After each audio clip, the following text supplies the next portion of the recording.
आज फिर मेरे साथ जुड़ने के लिए धन्यवाद। जबकि हम प्रार्थना करने वाले व्यक्ति के रूप में बढ़ने के विषय में बात कर रहे हैं। ये मत्ती अध्याय 6 में पाए जाने वाले प्रार्थना के नमूने पर आधारित है। पद 12 में यीशु हमें क्षमा मांगने और दूसरों को क्षमा करने के बारे में सिखा रहे हैं। यह कोई कठिन बात नहीं है कि हम अपने पापों के लिए क्षमा मांगें। इसमें कठिन भाग यह है कि जिन्होंने हमारे विरोध में अपराध किया है, हम उन्हें क्षमा करें, जो कि हमारे कर्जदार हैं। यहाँ एक बात मन में रखने से हमारी सहायता हो सकती है कि प्रभु ने हमारे पाप क्षमा करने के लिए हमारे बदले में अपनी जान दी है, जिसकी भरपाई हम कभी भी नहीं कर सकते हैं। हमारे पापों की कीमत यीशु द्वारा क्रूस पर कष्ट उठाकर और मृत्यु सहकर चुकाई गई है। इसलिए हमें जिन्होंने इस महान वरदान को पाया है, बुलाया कि जिन्होंने हमारे विरोध में पाप किया है, हम उन्हें क्षमा करें। यह बहुत ही कठिन हो सकता है यदि किसी ने आपको, आपके जीवन साथी को या आपके बच्चों को बहुत ही गहरी चोट पहुंचाई है, लेकिन परमेश्वर ने हमें क्षमा करने के लिए बुलाया है, क्योंकि वे बहुत अच्छी तरह से जानते हैं कि जब हम हमारे विरोध में पाप करने वाले को क्षमा करते हैं तो यह हमारी भलाई के लिए ही है। वचन सिखाता है कि एक मसीही के लिए दूसरों को क्षमा नहीं करना खतरनाक है। उदाहरण के लिए मरकुस 11:25 में यीशु ने कहा, और जब कभी तुम खड़े हुए प्रार्थना करते हो तो यदि तुम्हारे मन में किसी के प्रति कुछ विरोध हो तो क्षमा करो, इसलिए कि तुम्हारा स्वर्गीय पिता भी तुम्हारे अपराध क्षमा करे। यहाँ पर ध्यान रखने की बात यह है कि जब हम प्रार्थना करते हैं तब हमें क्षमा करना ही चाहिए, लेकिन यदि हम क्षमा नहीं करेंगे तो हमारे प्रार्थना जीवन में रुकावट आती है। एक मसीही जो क्षमा नहीं करता है, कड़वाहट उसके हृदय में आ जाती है।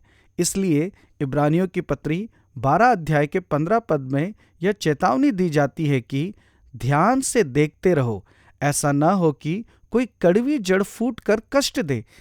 इफिसियों अध्याय 4 के पद 26 और 27 में प्रेरित पौलुस ऐसे लिखते हैं कि क्रोध तो करो पर पाप मत करो।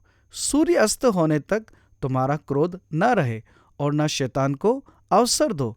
यहाँ लागू करने की बात यह है कि जब हम क्रोध को पकड़े रहते हैं तो हम शैतान को स्थान देते हैं, हम शैतान को एक मजबूत पकड़ दे देते हैं।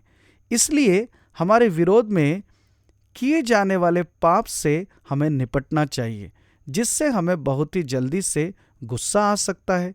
यदि हम किसी व्यक्ति के विरोध में क्रोध को बनाए रखेंगे और किसी व्यक्ति को जिसने हमारे विरोध में पाप किया है उसे क्षमा नहीं करेंगे, तो हम अपना आनंद, शांति और परमेश्वर के साथ अपनी सहभागिता को खो सकते हैं। इसलिए हमारी भलाई के लिए, मैं सोचता हूँ हमारी आत्मिक आरोग्यता के लिए, कि ना सिर्फ हम अपने पापों के लिए क्षमा मांगे बल्कि उन्हें भी क्षमा करें जिन्होंने हमारे विरोध में पाप किया है। फिर से मैं कहना चाहता हूं कि यह कठिन बात हो सकती है, फिर भी मैं कुछ बातें सुझाना चाहता हूं जिससे हमें दूसरों को क्षमा करने में सहायता मिल सकती है। पहला है, सुसमाचार पर ध्यान दें। यीशु की मृत्यु के द्वारा आपने जो पापों की क्षमा पाई है, यीशु पर विश्वास करने के द्वारा और अनंत जीवन रूपी उपहार पाया है, तो इस बात को ध्यान में रखें कि आपके लिए क्या किया गया है। दूसरा है, यदि संभव हो तो तुरंत ही क्षमा कर दें। कड़वाहट को बनाए रखने से कड़वाहट हमारे मन में जड़ पकड़ सकती है, इसलिए प्रतिदिन क्षमा करना ना भूलें। तीसरा है, विरोधी के लिए प्रार्थना करें। यीशु ने कहा, अपने सताने वालों के लिए प्रार्थना करो। हमें नुकसान पहुंचाने वालों के लिए प्रार्थना करने से हमारा मन नरम हो सकता है और कड़वाहट से हमारा हृदय सुरक्षित रहेगा। चौथा है, परमेश्वर पर निर्भर विश्वास के द्वारा क्षमा करें।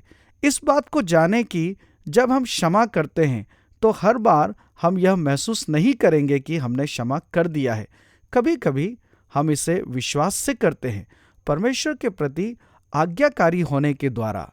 परमेश्वर ऐसा करे कि हम ना सिर्फ क्षमा मांगने वाले बल्कि क्षमा करने वाले भी बन जाएं।